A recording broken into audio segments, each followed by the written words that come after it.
১২ বছরের বাচ্চা মেয়ের সাথে বিয়ে দেওয়ায় রাগ করে বাড়ি ছেড়ে চলে গেল ডক্টর তীব্র সায়র চৌধুরী। তাকে এভাবে চলে যেতে দেখে সেখানে থাকা মানুষগুলো চোখ কপালে ওঠার জোগাড়।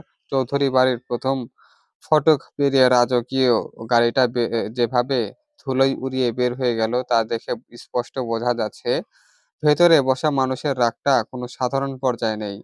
তীব্র সায়রা চৌধুরী ঢাকার বুকে প্রতিষ্ঠিত নামকরা হৃদরোগ বিশেষজ্ঞ, যার গাম্ভীর্য আর ব্যক্তিত্বের সামনে হাসপাতালের জুনিয়র ডাক্তাররা পর্যন্ত কথা বলতে গেলে তোতলায়। সে আজ পরিবারের ওপর চরম ক্ষিপ্ত হয়ে নিজের বিয়ে করা নতুন বউকে একলা ফেলে রেখে ঢাকার উদ্দেশ্যে রওনা হয়েছে। ঘটনার সূত্রপাত কয়েকদিন আগে গ্রামে থাকা দাদি তাসলিমা বেগম হঠাৎ অসুস্থ হয়ে পড়েছেন শুনে তীব্র কাজ সব ফেলে তড়িঘড়ি করে শেওড়াতলা গ্রামে ছুটে এসেছিল। কিন্তু গ্রামে এসে দেখে দাদির অসুস্থতার নাটক আসলে তাকে গ্রামে ধরে আনার এক নিখুঁত ফাঁদ। গ্রামে পা রাখার ২৪ ঘন্টার মধ্যেই তার ঘাড়ের উপর চাপিয়ে দেওয়া হয় বিয়ের সিদ্ধান্ত। পাত্রীকে অনুসিয়া নূর নামের ১২ বছরের এক অবুঝ বাচ্চা মেয়ে। দাদি তাসলিমা বেগমের যুক্তি অতি অদ্ভুত ও পুরনো দিনের অন্ধবিশ্বাসে ভরা। গ্রামের এই ধরনের বাল্যবিবাহ নাকি কোনো ধরনের নতুন ঘটনা নয়। তার সাফ কথা, পাকা বাঁশ কখনো নোয়ানো যায় না। ছোট মেয়েদের নিজের মনের মতো করে গড়ে তোলা সহজ। এরা স্বামীদের সংসার আগলে রাখে খুব সুন্দর করে। তীব্র শত চেষ্টা করেও এই অযৌক্তিক চিন্তা ভাবনার সামনে টিকতে পারেনি। গ্রামের এই ধরনের নোংরা সামাজিক নীতি ও নাটকের জন্য তীব্র গ্রামকে চরম অপছন্দ করেন। সে বারবার প্রতিবাদ করে বলেছে, দাদি আমি ২১ শতকের শিক্ষিত চিকিৎসক। ১২ বছরের একটা বাচ্চার সাথে আমার বিয়ে দেওয়াটা একটা আইনত অপরাধ আর মানসিক অসুস্থতা ছাড়া আর কিছুই নাই। কিন্তু তাসলিমা বেগম নিজের একগুঁয়ে সিদ্ধান্তে অটল। তীব্রর বাবা আজমল চৌধুরী মায়ের সিদ্ধান্তের বিরুদ্ধে একটি শব্দ উচ্চারণ করার সাহস পাননি। তিনি চুপচাপ মাথা নিচু করে রইলেন। তবে তীব্রর মা রেহানা বেগম তীব্রকে পূর্ণ সাপোর্ট করেছিলেন। তিনি শাশুড়ির সামনে দাঁড়িয়ে বাধা দেওয়ার চেষ্টা করে বলেছিলেন, আম্মা আপনি কাজটা ভালো করছেন না। তীব্রর বয়স ২৮ আর ওই মেয়েটা এখনো স্কুলের গণ্ডিও পার হয়নি। এটা কোনো ধরনের সংসার হবে? কিন্তু তাসলিমা বেগমের এক ক্ষুব্ধ প্রভাবের কাছে রেহানা বেগমের আকুতি ঠেপে ঢাকেনি। গ্রামের গৃহস্থ অর্ষির বাবা অত্যন্ত সাধারণ একজন কৃষক। নুন আনতে পান্তা ফুরাই অবস্থা।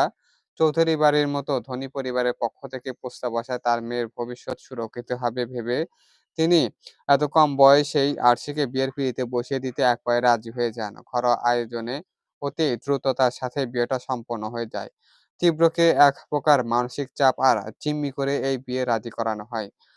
কিন্তু কাবিননামায় সেই সই করলেও তীব্র নিজের ধৃতি থেকে সরে আসেনি। ছাদনাতলায় বা ফুলশয্যায় ঘরে পা রাখা তো দূরের কথা, বিয়ের সমস্ত নিয়মকানুন শেষ হতে না হতেই সে রাগে গজগজ করতে করতে নিজের ট্রাভেল ব্যাগটা হাতে তুলে নেয়। বসার ঘরে দাঁড়িয়ে সবাইকে শুনিয়ে সাফ জানিয়ে দেয় সে এই কোনো পুতুল খেলা মেনে নেবে না। বউকে হিসেবে আসে আরশিকে বউ হিসেবে গ্রহণ করা তো দূরের কথা, তাকে এই বাড়িতে ফেলে রেখে সে একাই নিজের ঢাকার অ্যাপার্টমেন্টে ফিরে যাচ্ছে। আর ভুলেও কোনোদিন এই গ্রামে সে পা দিচ্ছে না। তীব্র চলে যাওয়ার পর পুরো শেওড়াতলা চৌধুরী বাড়িতে যেন থমথমে নীরবতা নেমে আসে। লাল বেনারসি শাড়িতে মুড়িয়ে বসার ঘরে কোণে চুপচাপ বসে আছে ১২ বছরের আরশিয়া নূর। বিয়ের কনে সাজের ভারী গয়না আর শাড়ির নিচে তার ক্ষুদ্র শরীরটা কেমন যেন হারিয়ে যাচ্ছে। তার চোখে মুখে কোনো দুঃখ বা অপমানের ছাপ নেই, বরং তীব্রর রাগারাগির আর চিল্লাচিল্লিতে সে চরম ভয় পেয়ে ছোট ছোট হাত দুটো দিয়ে শাড়ির আঁচল চেপে ধরে আছেন।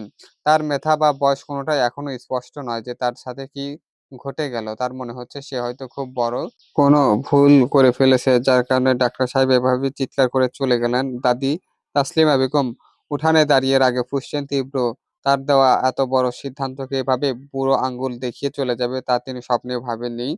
নিজের নাতির এই অবাধ্যতা তিনি কিছুতেই সহায় করতে পারছেন না। পাশের ঘরে দাঁড়িয়ে রেহানা বেগম নীরবে চোখ মুছছেন, কারণ তিনি জানেন তীব্রর মেজাজ কতটা কঠিন। সে যা বলে তাই করে। তাসলিমা বেগম থমথমে মুখে ঘরের মধ্যে ঢুকে অর্ষির দিকে তাকালেন। তারপর লাঠি ঠুকে নিজের ছোট ছেলে আসমান চৌধুরীকে ডেকে পাঠালেন। আসমান চৌধুরী বসার ঘরে এসে দাঁড়ালেন।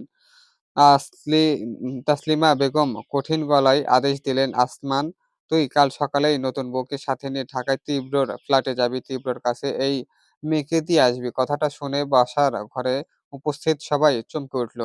রেহানা বেগম এগিয়ে এসে বললেন, আম্মা এসব কি বলছেন আপনি? তীব্র এখন প্রচন্ড রেগে আছে। ও এখন এই বাচ্চা মেয়েটাকে দেখতেই পারছে না এই অবস্থায়। আরশিকে একা ওর কাছে পাঠালে ও যদি আরো বড় কিছু করে বসে। তাসলিমা বেগম শক্ত গলায় জবাব দিলেন, ও কি করবে না করবে তা আমি দেখব না। বিয়ের পিঁড়িতে যখন বসেছে এই মেয়ে, এখন তার আইনসম্মত বউ। ও বউকে সাথে নিয়ে থাকবে নাকি তুলে আস্ত করে ফেলে দেবে সেটা এখন তীব্রর নিজের ব্যাপার। কিন্তু চৌধুরী বাড়ির বউ এ বাড়িতে পড়ে থাকবে আর আমার নাতি ঢাকায় একলা থাকবে তা আমি হতে দেব না। কাল সকালের ১ম ট্রেনেই আসমান আশিকে নিয়ে ঢাকায় যাবে। ব্যাস আমার কথার উপর যেন আর কোনো কথা না হয়। ভিডিওটি ভালো লেগে থাকলে অবশ্যই লাইক, কমেন্ট, শেয়ার এবং সাবস্ক্রাইব করে পাশে থাকবেন। আর কমেন্ট করে জানাবেন কেমন হয়েছে। যদি ভালো লাগে বলবেন আর যদি ভালো না লাগে তাহলে নেক্সট পর্ব আর দেব না।